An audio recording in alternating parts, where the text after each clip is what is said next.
अस्सलाम वालेकुम एवरीवन। उम्मीद करती हूँ आप सब खैरियत से होंगे। आज का टॉपिक साइकेट्री फील्ड से रिलेटेड है। आज हम शिज़ोफ्रेनिया के बारे में बात करेंगे। शिज़ोफ्रेनिया एक साइकोसिस है, एक ऐसी नफ्सियाती बीमारी है जिसमें इंसान अजीब सूरत हाल का शिकार हो जाता है।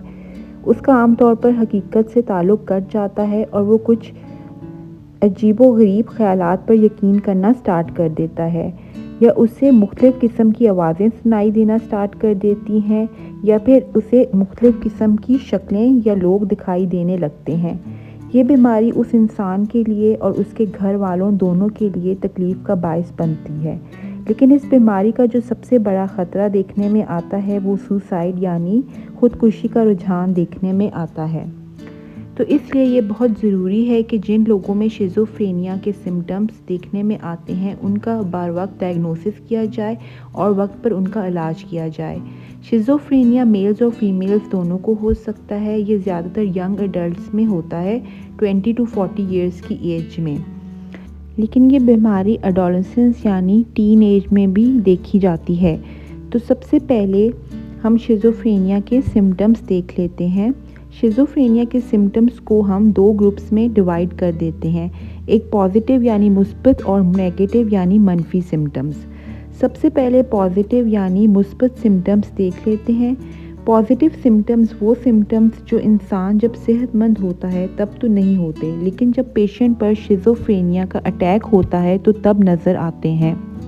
और नेगेटिव सिम्टम्स वो सिम्टम्स जो सेहतमंद हालत में तो पेशेंट में मौजूद होते हैं, लेकिन जब शिज़ोफ्रेनिया का अटैक होता है तो ये गायब हो जाते हैं।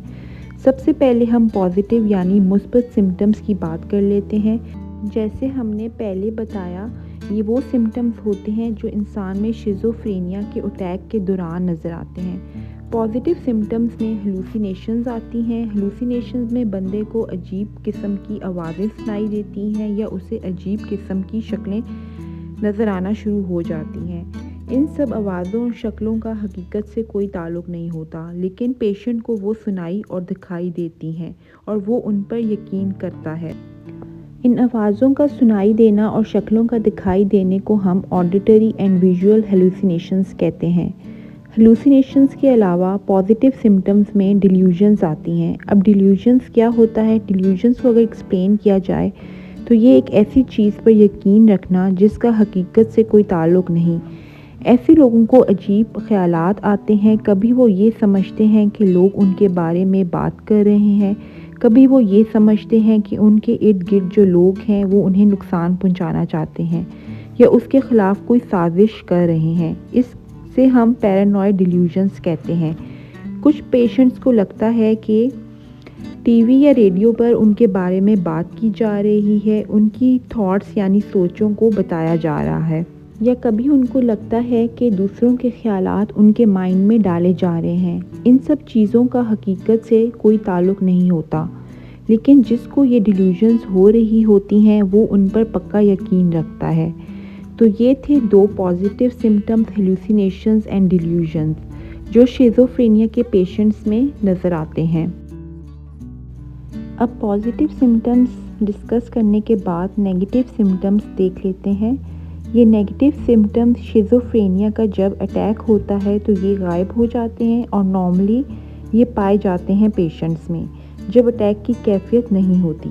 अब नेगेटिव सिम्टम्स क्या हैं कि जैसे अगर पेशेंट्स में पहले किसी चीज़ में दिलचस्पी या इंटरेस्ट था तो वो इंटरेस्ट ख़त्म हो जाता है।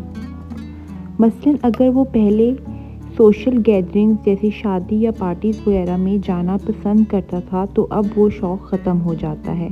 अगर पहले वो किसी स्पोर्ट में इंटरेस्ट रखता था या उसे शौक़ से देखता था या खेलता था तो वो शौक़ भी ख़त्म हो जाता है। तो इस तरह बंदा सिक्ल्यूड होकर रह जाता है। वो तमाम चीज़ें जो पहले उसके लिए खुशी का बायस होती थीं अब वो उसमें कोई दिलचस्पी नहीं लेता। इसे हम नेगेटिव सिम्टम्स कहते हैं। इसमें देखा गया है कि थोड़ा बहुत डिप्रेशन भी होता है। ऐसे लोग बग़ैर किसी वजह के उदासी का शिकार होते हैं। इस डिप्रेशन की वजह से और सिम्टम्स भी आना शुरू हो जाते हैं, जैसे नींद का ना आना या नींद में बार बार जागना। इसके अलावा मूड स्विंग्स या हर वक्त की इरिटेशन, ये सब नेगेटिव सिम्टम्स में शामिल हैं। ये थे पॉजिटिव और नेगेटिव सिम्टम्स जो शिज़ोफ्रेनिया के पेशेंट्स में पाए जाते हैं। तो अगर आपके इर्द गिर्द कोई ऐसा शख्स है जिसमें ये सिम्टम्स आपको नज़र आते हैं तो उसका वक्त पर इलाज करना लाजमी है। अब ये तो थे सिम्टम्स, अब ये शिज़ोफ्रेनिया होता क्यों है? वैसे तो आज तक बहुत सी रिसर्चेस की गई हैं लेकिन इसका मेन कॉज का पता नहीं चल सका। सिर्फ कुछ रिस्क फैक्टर्स देखे गए हैं जिनकी वजह से शिज़ोफ्रेनिया होने के चांसेस ज़्यादा होते हैं। तो ये रिस्क फैक्टर्स डिस्कस कर लेते हैं। सबसे पहले है जेनेटिक फैक्टर्स, यानी हमारी जीन्स। ये जीन्स हमें अपने पेरेंट्स से मिलती हैं, 50% मदर से और 50% फादर से। तो जिन लोगों के पेरेंट्स में अगर शिज़ोफ्रेनिया है तो ऐसे लोगों में 10% ज़्यादा चांस होता है शिज़ोफ्रेनिया होने का, या अगर उनके ख़ानदान में भी किसी को शिज़ोफ्रेनिया है तो भी शिज़ोफ्रेनिया होने के चांसेस बढ़ जाते हैं। अब जेनेटिक फैक्टर्स के अलावा कुछ एनवायरमेंटल फैक्टर्स भी होते हैं जो शिज़ोफ्रेनिया के होने में अपना पार्ट प्ले करते हैं। एनवायरमेंटल फैक्टर्स में डिप्रेशन यानी ज़हनी दबाव आ जाता है। शिज़ोफ्रेनिया के पेशेंट्स की अगर आप हिस्ट्री लें तो आपको पता चलेगा कि वो कभी ना कभी किसी ज़हनी दबाव का शिकार रहे हैं। अगर ये डिप्रेशन काफ़ी अरसे तक चलता रहे तो शिज़ोफ्रेनिया होने का चांसेस बढ़ जाते हैं।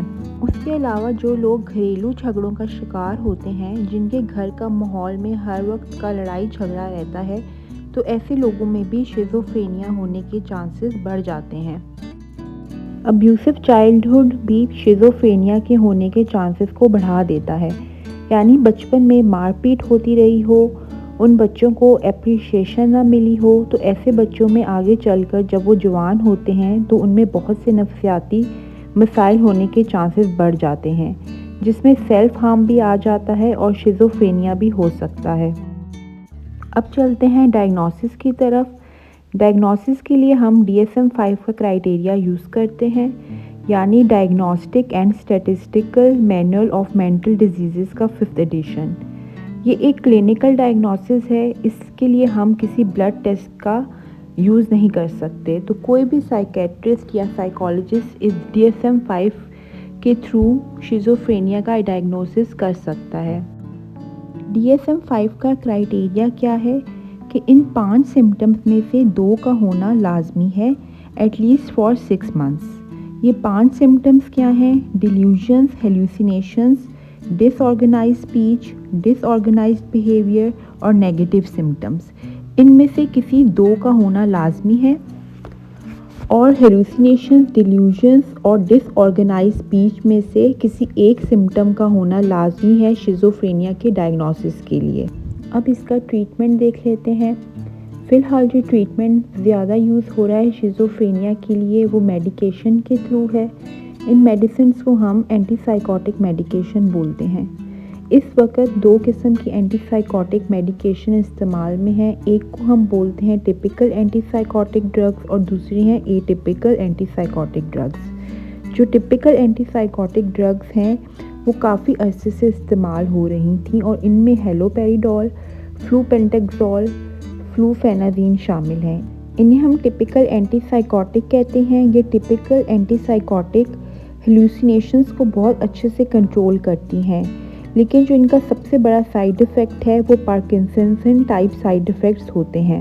इसलिए ऐसे लोग जो टिपिकल एंटीसाइकोटिक मेडिकेशन का इस्तेमाल कर रहे होते हैं उनके हैंड्स और फीट्स यानी हाथों और पैरों का कपकपाना, ज़ुबान और होंठों का सुन्न हो जाना, सही से बोल ना पाना और सही से चल फिर ना सकना, जिसे हम टार्डिव डिस्काइनेसिया कहते हैं, यानी ऐसी मूवमेंट्स होना जो हमारे कंट्रोल में ना हो, ऐसे लगना जैसे मिर्गी का अटैक हो रहा हो। तो ये साइड इफ़ेक्ट्स काफ़ी कॉमन होते हैं टिपिकल एंटीसाइकोटिक मेडिकेशंस के साथ।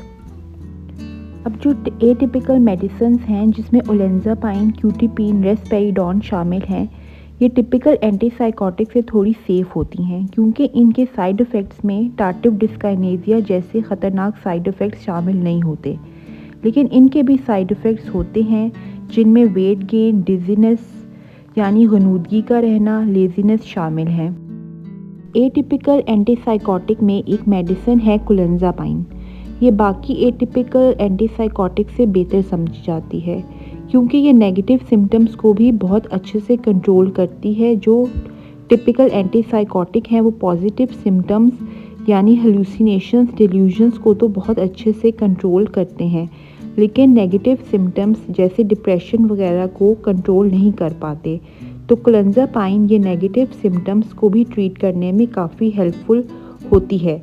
उसके अलावा शिज़ोफ्रेनिया के वो पेशेंट्स जिनमें सुसाइडल टेंडेंसी पाई जाती है, तो क्लोंज़ापाइन उन पेशेंट्स के लिए भी बहुत हेल्पफुल होती है।